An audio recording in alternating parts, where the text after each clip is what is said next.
Another important characteristic of magicians, and this provides the structure for another important theme in this book, is the fact that they believe themselves to be above ordinary morality. Both Uncle Andrew and Jadis affirm that there are two standards of morality. Both Uncle Andrew and Jadis say this. One for ordinary people, the people who need to be kept in check, the people who need to be kept in line, and the other for the elite, the planners, the people who are above it all. And these magicians are, of course, reckoned in that number. By pointing this out, Lewis is following one of his masters, G.K. Chesterton, who spent a great deal of time pointing out the splendor and glory of the ordinary. Ordinary, humdrum, mundane morality goes all the way to the top. In other words, Diggory had certain things drilled into him because he had a good upbringing, and they stood him in good stead later on, as we'll see. One of the things that distinguishes the Chronicles of Narnia from other literary works of fantasy is that these books are intended to drive us back to ordinary life with a deeper appreciation for what we find there. Now, there are two ways you can approach fantasy literature. One is to simply escape. You've got this dull and boring life, and so you read books in order to check out. It's just, these fantasy books are just an organized form of daydreaming. So you daydream along with other people. You get someone to organize the daydream called the author, and you all daydream in down a certain path. You go down a certain groove together, and then when the daydream's over, you come back in and do whatever boring thing you're doing in your regular life until you can get the next book and go daydream again. So that's one approach to fantasy, and we call it escapist literature. Although, I'll come back to this.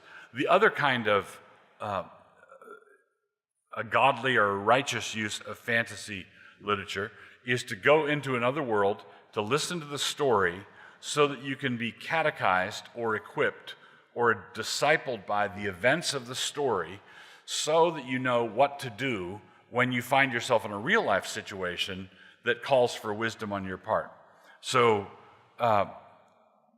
Eustace, and this is a theme that Lewis appeals to in a number of different settings. For example, Eustace had read a lot of books about fat foreign children doing exercises in model schools, grains, imports, exports, drains. But Lewis says the books that he read were weak on dragons.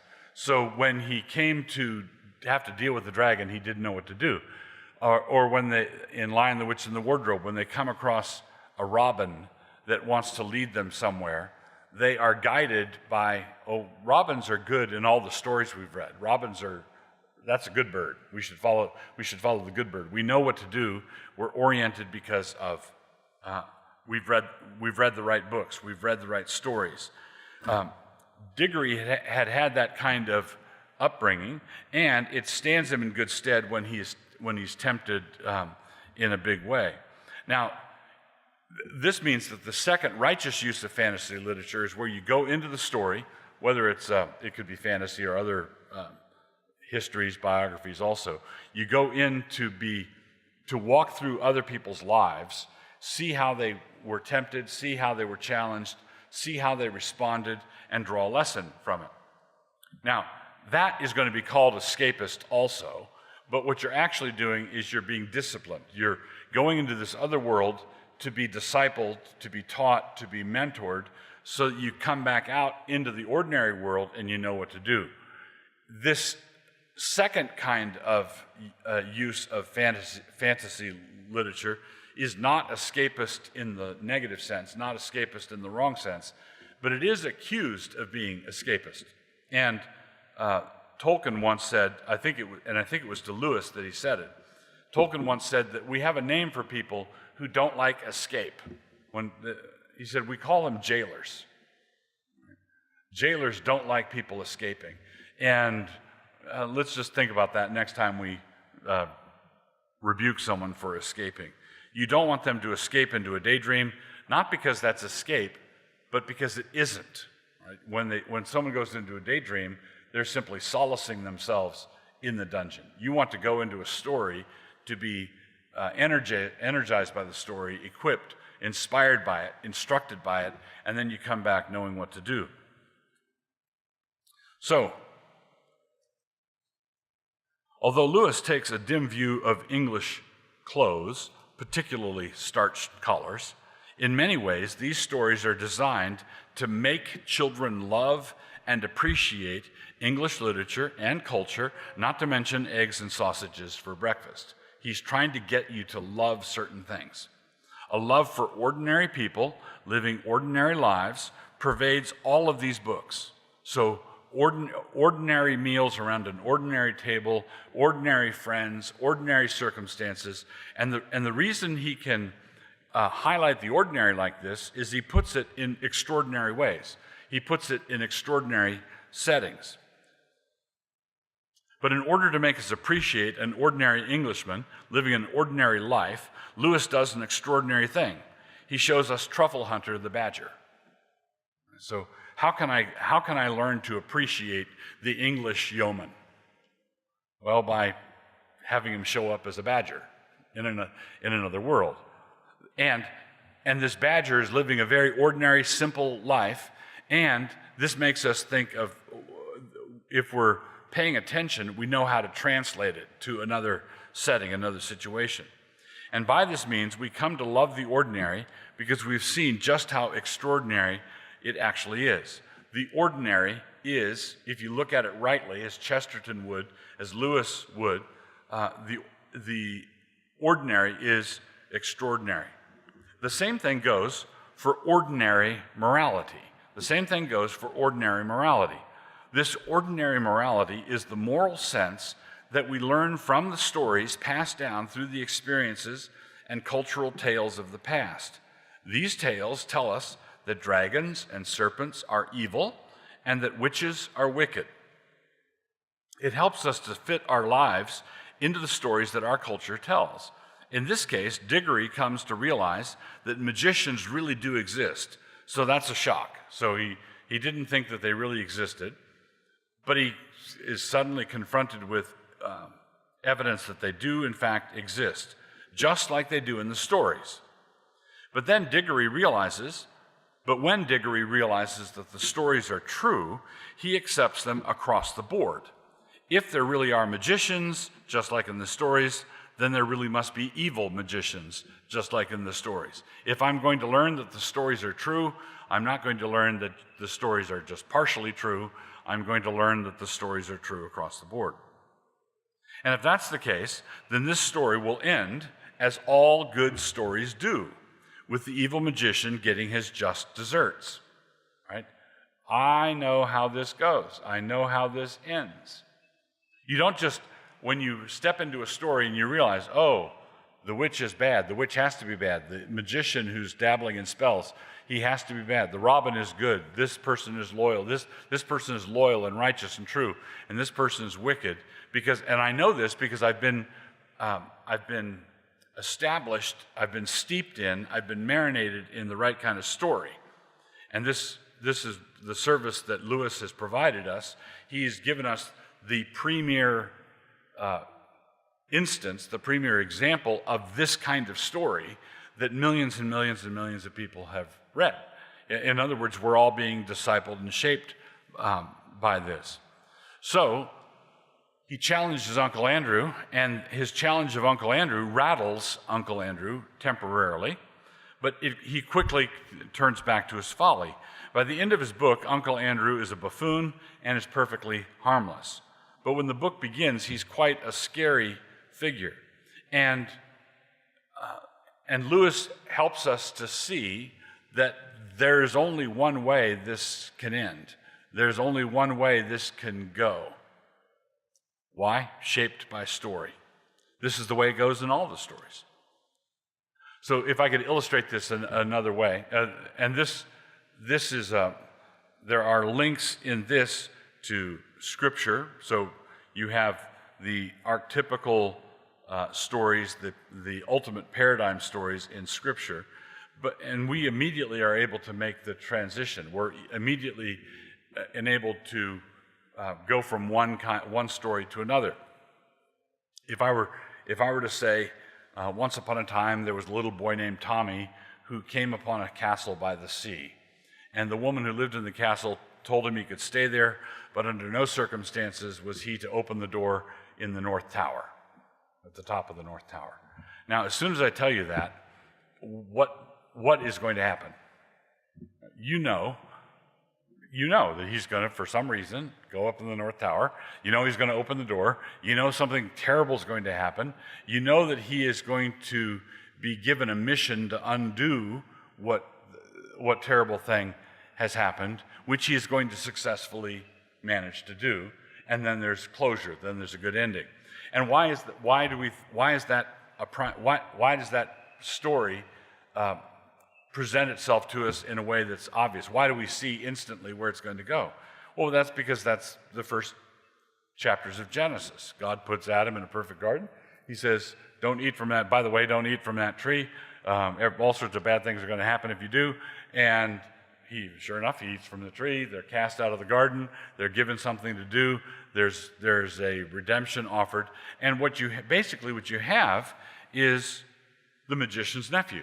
So you have the structure of Diggory messes up, everything falls apart, the world is ruined, Diggory is given a mission, he completes the mission, he's tested again, and things are put right.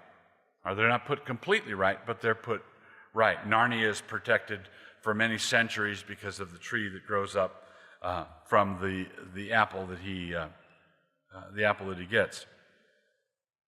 So it's important to note that when Diggory resists the second temptation, the basic reason he does so is because of the ordinary morality instilled in him by his mother. He saves his mother, but his mother prior to that saved him. His mother drilled it into his head, thou shalt not steal. His mother saved him, and he was therefore used to save his mother. He appeals to this himself, and Lewis makes a point of noting it after the fact. Things like do not steal were pounded into boys' heads a lot more thoroughly than they are today, Lewis says. The point is crucial. Diggory knows what to do in a strange garden, tempted by a witch, in a world that his mother never heard of, and he's equipped to do the right thing because of an ordinary rule that she taught him. All right? So this ordinary rule, thou shalt not steal, goes with you everywhere. And it doesn't matter how high you go, as Jadis did. She's the queen of her world, and she has the authority to destroy it. It doesn't matter how high in your dabbling hobby you go, as Uncle Andrew did. You don't ever get past the point where you are allowed to forget what your mama taught you. So Diggory goes into who knows what other dimension, and he's on the far side of that world, and what she taught him, thou shalt not steal, is authoritative there. And this ties in with what Lewis teaches elsewhere in books like Abolition of Man on the importance of practical reason. In his essay in The Poison of Subjectivism, he says basically practical reason, natural law, us understanding, us knowing that there are certain ethical imperatives that are axiomatic, and to question them is intellectual suicide. It's as suicidal as trying to imagine living in a world with four-sided triangles. To try to imagine a world in which do as you would be done by is not self-evidently true and needs no justification. It's an axiom from which you reason.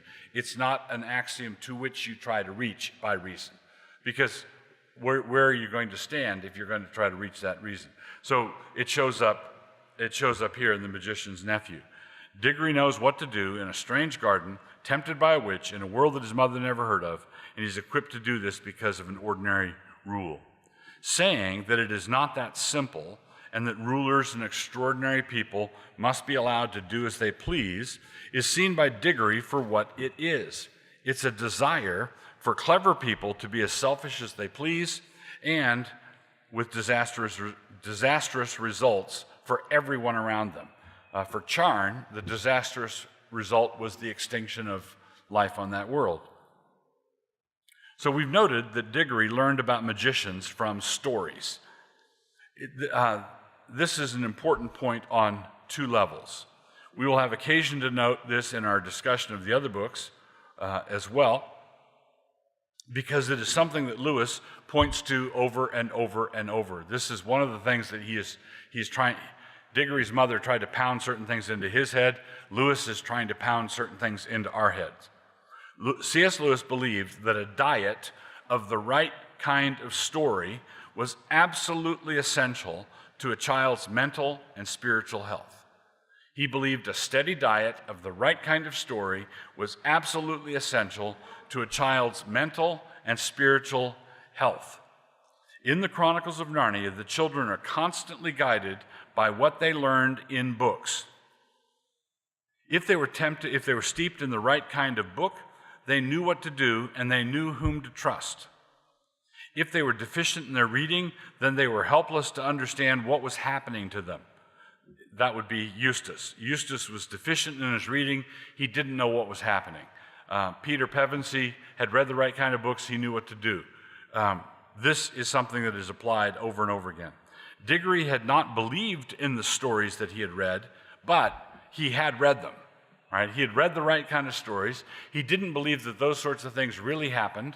Now he was in the middle of a story of that sort where something was really happening, and he was equipped. He knew what to do. So when he found himself in the middle of a fairy tale, he knew what to do because he had read his fairy tales. He knew what kind of character he was supposed to be. He was oriented. And you might wonder, why is that hideous strength, which is, I think, one of the great novels of the 20th century, but why does Lewis call it a fairy tale for grown-ups? It's a fairy tale for grown-ups. Well, the world of fairy is a realm where people are equipped. It's where they are trained. It's where they are taught. This also provides us with a clue to understanding the Chronicles of Narnia themselves. Lewis wanted children to read his books and to come away from them with the same store of common knowledge that the children in his stories had. In other words, he is doing the same thing in his books as was done by the books he talks about. In handing down a tradition, robins are to be trusted and dragons are not to be trusted, witches are bad, tyrants are bad, and kings are good. All right, that's what he's instilling in. Parental authority is good. Hierarchy is good. Order is good. Ordinary breakfasts are good. Right? He's instilling a set of values, and these other things over in these other places are bad. And it's not an accident, I would argue, that in recent years in our storytelling, in movies, popular culture, and so forth, we have gone in for what I call metamorphing, where we're trying to take the tropes and the kinds and the types of heroes and villains and reverse them. So probably the principal example of this would be something like Shrek. Right? So you have the ogre who is good and the prince who is evil. Right? So you've got a white European prince who is wicked and a troll who is good. Oh, I wonder if anybody has an agenda here. Right? Well, yes, I think they do. I don't think that this sort of thing is an accident. So, one last point should be made about this book, and it is also one which appears in a number of the other stories in the Chronicles. Aslan's voice divides those who hear it. Diggory and Polly, Frank the cabbie, and Strawberry his horse, and Jadis and Uncle Andrew tumbled into Narnia just moments before Aslan began his creation of that world. So all these people arrive, and they're standing on earth, bare earth, in utter darkness. And they're there just moments before Aslan begins to sing. He sings the stars into existence, as well as the sun, the trees, the grass, and all the animals. In response to his voice, the earth begins boiling, and animals come bursting out. Aslan gives the gift of speech to some of them, and to others, the others go off to the life that had been given to them. But just when Aslan begins singing, his voice is entirely one of grace, love, and goodness. So when he begins singing, everything about it is good. The only already created audience is the small band of 6, 2 children, 2 magicians, and a man with his horse. You have an audience of 6 who hear the first notes sung. 4 of the 2 instantly love that voice, and the other 2 instantly hate it. Jadis hates it, but understands it well. Uncle Andrew hates it and retreats into a foolish belief that lions can't be singing, it must simply be roaring. And so he tells himself that story until he persuades himself of it. But the point is this, everything comes down to love. In the Narnia stories, everything comes down to love, and love is something that is there from the first moment, or it isn't. So when you have the same thing when in The Lion, the Witch, and the Wardrobe, when Edmund first hears the name of Aslan mentioned, he recoils. So you don't need vast amounts of data. All the 4 needed were the first notes, and they knew they loved it. All Jadis and Uncle Andrew needed were the first notes, and they knew they hated it. So everything comes down to love, and love or hate is in the moment.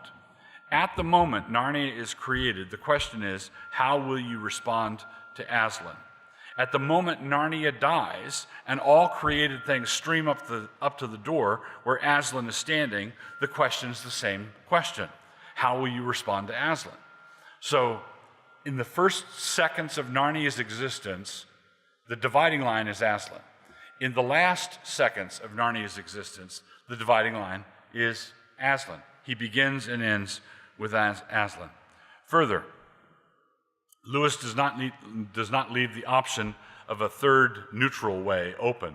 One must hear Aslan, and having heard him, one must either approach or recoil. There are only 2 fellowships in that world, just as there are only 2 fellowships in ours, and they are the fellowship of love and the fellowship of the Grievance. One is characterized by liberty and freedom, and the other by resentments, whether great or small. All creation is personal, and every creature must love or hate the person who sang it into existence. So there you have creation and fall, creation out of love, and the fall is the result of dividing. It basically, the fall illustrates how creatures divide according to the voice of Aslan. All of them are fallen, the cabbie and Uncle Andrew and Jadis, but Polly and Diggory and Frank the cabbie and Strawberry Fledge are attracted to Aslan and are redeemed, and Jadis and Uncle Andrew are not.